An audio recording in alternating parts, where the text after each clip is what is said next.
States under the Trump era, and maybe both of them falling into a kind of trap. So, what's your take on the state of Iran and Russia's relationship, given, and the relationship maybe toward the larger multipolar world, given that the Trump administration is taking a quite notable different approach to all of these questions, whether we're talking about Iran, Russia, and of course their biggest economic friend, China? Well, in the West, they kept saying how weak the Russians were, and during the war in Ukraine, and how the Russians are being defeated. We heard that for almost 3 years, and they kept saying, well, they need Iranian missiles, they need Iranian drones, and that was a sign of Russian weakness. Which the Russians, obviously, the Iranians and the Russians cooperated, but the Russians were still going to win the war, right, regardless of Iranian assistance or not. And now there's talking about Russian advisors. They want to say that they're saying that Iran is not able to defend itself. Iran's missile defense capabilities is indigenous, and it's until just recently they were saying that the Iranians were sending their missiles and drones to Russia. So they can't have it both ways. Iran's missile capabilities are very sophisticated, probably among the top 4 in the world, after probably among the top 4 in certain fields, not in all fields. Iran also has a significant air defense capability that's indigenous as well. They have S-300s, but they have their own capabilities, which are being produced and expand, and they exist. These capabilities exist across the country, and most of the Israeli missiles that were downed were actually downed by Iranian missile defense systems. So the Iranians are more than capable of defending themselves, and more than capable of devastating the Israeli regime or the United States or whoever attacks the country. However, Iranian-Russian relations are very good. They're excellent. And there's military cooperation that goes both ways. There is economic cooperation that is growing. The North-South transport corridor is being developed, and it will be key in the future. It will be very important in the future for global trade. And the two countries have a lot of cooperation politically. And the Russians, they may speak with Americans about many issues, including Iran, but decisions about Iran are made in Tehran. And I am very confident that the Russians recognize that, and that the Russians also recognize that, as well as the Iranians, both recognize that the United States is not trustworthy. I don't see any reason why Iran would take any eggs out of the Russian basket or the Chinese basket and put it in the American basket, because Iran doesn't trust the West. And I don't think that's any different in Moscow either. If Iran has a breakthrough at some point with regards to relations with Europe or the United States, they could put in new eggs in those baskets. But I don't think Iran is going to risk weakening its relationship with friends that didn't sanction Iran, that cooperated with Iran during the most brutal, during the period when the United States was behaving as ruthless as possible towards the country. I don't think Iran is going to either tilt away from them, nor is Iran going to risk putting anything in the U.S. basket which could cause disruption at home. I think the same logic applies to Russia. If the United States wants to improve ties with Russia, I don't think the Russians will trust Trump and give up their relationship with Iran or China simply because they want to have better relations with the United States. That would be very dangerous. And I think that President Putin recognizes that. The United States, by the way, I think it's not going to, having peace with Russia, ending the war in Ukraine is not going to happen overnight. There are many issues: European security, Russian assets, the borders. Ending this war is not going to be easy, and the divisions between Europe and Trump, of course, are probably going to make it a bit more difficult. So I don't think this is going to happen overnight. But even if there is rapprochement between the United States and Russia, full rapprochement, I think it will take many, many years before the Russians begin to trust the United States. And I think the same is true with Iran. The United States has damaged itself immensely.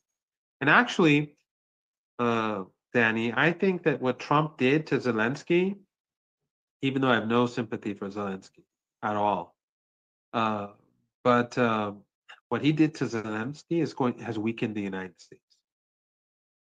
Because imagine a world leader who looks at that. Who would want to sit with Trump? Who would want to risk being insulted and humiliated by Trump?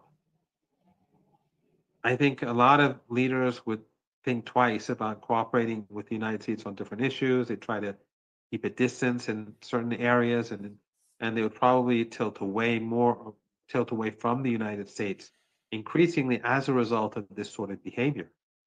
So even though Zelensky deserved it, and he destroyed Ukraine for the sake of the Americans, and now the Americans have thrown him in the trash can after a change in government. He's destroyed his country. He deserved to be humiliated. But Trump, by behaving like this, I think he is going to he further isolates the United States. So in any case, I think the relationship between Iran and Russia is quite strong. I don't have a crystal ball. I can't, predict the future and know the future for certain. But I think that both Iran and Russia would be very cautious about dealings with the United States. And I don't think that they are going to make themselves vulnerable to the United States and because of, by giving concessions that have to do with their friends. Yeah, what's so interesting about this, Professor Marandi, is that on the one hand, Donald Trump is calling himself a peacemaker, and on the other, despite getting closer to Russia or attempting to in order to facilitate these talks, it seems like in every other instance, even with Israel, the reports are now that Israel is in panic because the Trump administration is holding secret talks with Hamas. Of course, Israel wants to see Iran isolated. It wants to see its so-called adversaries isolated. Hell, it probably wants to see Russia isolated and China more isolated because it doesn't trust them to be pro-Israel to any certain extent enough. But when it comes to all these other allies, well, what Trump is doing could very well be disastrous. And if you just read Israeli media, Professor Ryan, I don't know if you have been recently, there is a lot of concerns about Trump's initial behavior and his initial policies coming out of the gate, boomeranging on Israel. And I think we see through this negotiation that they're doing about resume the war, don't resume the war, that they're a bit on their toes as well. Your thoughts? Well, the Israeli regime, I think, is a dying regime, and its behavior is reflective of a dying regime. They're becoming more extreme and more destructive, and also I think that some of their fears about Trump reflect that recognition that they are not in a good position at all. Netanyahu has been key to the destruction of the regime. He's destroyed its image across the world, and of course, he's failed on the battlefield. The only place where he had success was in Syria in his coordination with Erdogan and Biden. But I don't think that's, as I said, I don't think that's going to end well for Erdogan or Qatar or the United States or Netanyahu. But that's a different story. But so he has done enormous damage to the regime. Why? because Zelensky, he's pursuing his own interests. I think Zelensky has been pursuing his own interests during this period of time. And if he was thinking about Ukraine, we would have never had this catastrophic situation. But another thing that Netanyahu and the United States have done is that they've weakened the United States alliance or regimes in our region that are bound to the United States. They've discredited them in the eyes of their own populations. That's why you see them pushing so much sectarianism and racial hatred towards the axis of resistance. That's why all these Arab media funded by oil and gas from across the Persian Gulf and beyond, they're attacking the resistance day and night because they are discredited. They do nothing for the Palestinian people. None of them have done anything. And people know it. So they've all been weakened as a result of the last year and a half. And when Trump goes and says, okay, we're going to expel the Palestinians from Gaza, it only weakens them further. The only reason why the Arab League had this gathering and spoke about rebuilding Gaza was because of their own people, because they're afraid that people will see them as conspiring against the people of Gaza and Palestine further than before, more than before. Otherwise, they're not going to do anything. I mean, some money will gradually go in, but Egypt has no plans for Gaza. And those who do put in money, they're going to do it for self-serving purposes. Remember, even Qatar, Al Jazeera, it supported the genocide in Yemen when the Saudis attacked Yemen. It was only when the divisions between Qatar and the Saudis and the Emiratis grew that they tilted away from that policy. Their support for the Palestinian people, if the Americans tell the government of Qatar to end it, they'll end it. There's a lot of complicated issues. There are lots of things going on in our region. It's a very complicated situation. But in any case, the people of the region recognize that their governments, whether in Egypt and North Africa, whether in Turkey, whether in the Emirates or in Bahrain or in Jordan, they all recognize that their governments have done nothing. In fact, they've done the opposite.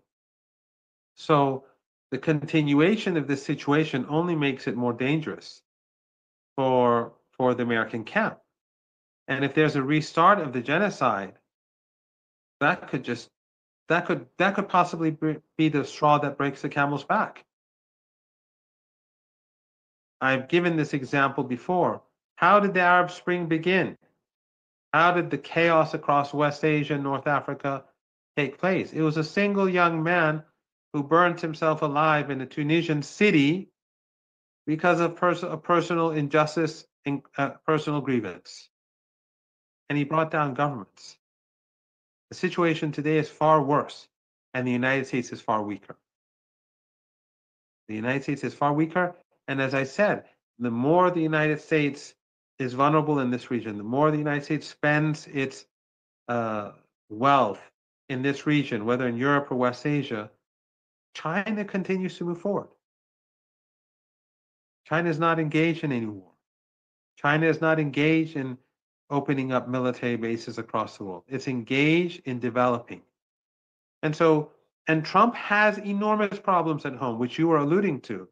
The tariffs, the deep division that exists in American society between which we saw during his speech in Congress.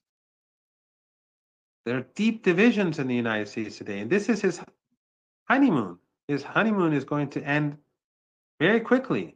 Right now, he's signing presidential decree one after another. But at some point, the price of eggs, the price of automobiles that will go up because of the. I mean, if the Canadians and the Chinese and the Mexicans are steadfast, then they will be hurt. But Trump will also be hurt too. So Trump has many problems to deal with, and I don't think he has. I don't think he has all that many options on the table, regardless of what the people around him say. There's a huge attempt to make Trump look very, very powerful. But when we look at that situation you just outlined, Professor Marandi, there's also, when we just relate this back to what's happening regionally in West Asia, for example, uh, Donald Trump is very early in an administration which essentially inherited two catastrophic foreign policy disasters, backing the Israeli regimes and in part facilitating the Israeli regime's genocide and regional war, and of course Ukraine.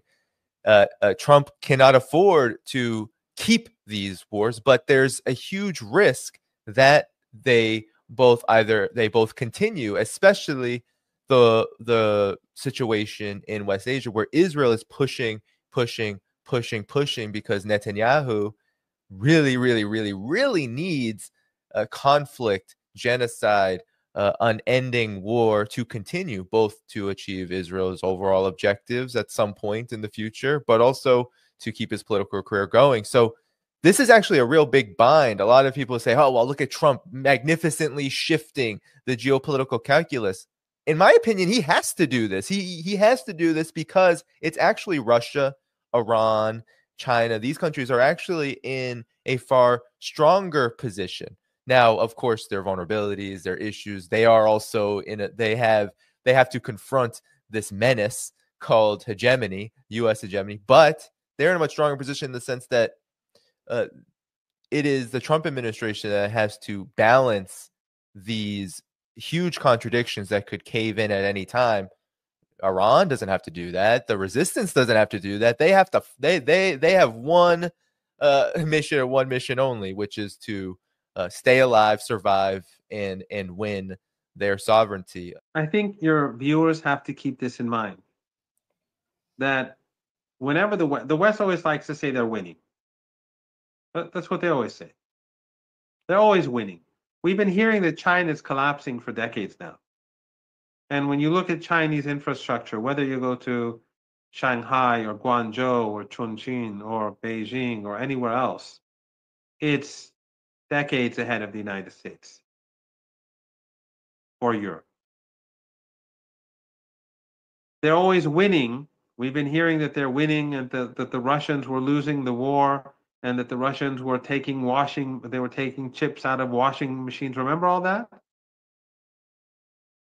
And every time there would be some advances by the Ukrainians somewhere on the war front, they would exaggerate that. But it was clear that the Russians were going to win. It was clear from the beginning, for us at least. The same is true in West Asia. They can say that Israel is winning. They can say that Trump is very powerful, but they're losing. They're very vulnerable. The Israeli regime is despised across the world. Regimes affiliated to the United States have to confront their own populations, and their populations do not accept what is going on. At the same time, the forces that are behind these regimes are weakening, and that's the West. And now we see the divisions in the West itself. The West, Trump is not in a strong position. Trump, the very fact that the United States is ending the war in Ukraine, which is, by the way, a smart move. Trump is doing the right thing. Now, morality aside, but the reason he's doing that is, well, partially because he has very thin skin, and that's one part of it. But part of it is because this is not sustainable. This is not the United States of the 1990s, the hyperpower. This is not the United States that took Iraq and Afghanistan and thought that it's going to change the fate of the region and the world. This is a different world. The United States is a diminished power. It's still very powerful, but it is definitely not what it used to be. And it will continue to be that way because the United States continues to spend on war. It continues to destroy its image through genocide and Holocaust. And it continues to pay for hundreds of military bases across the world.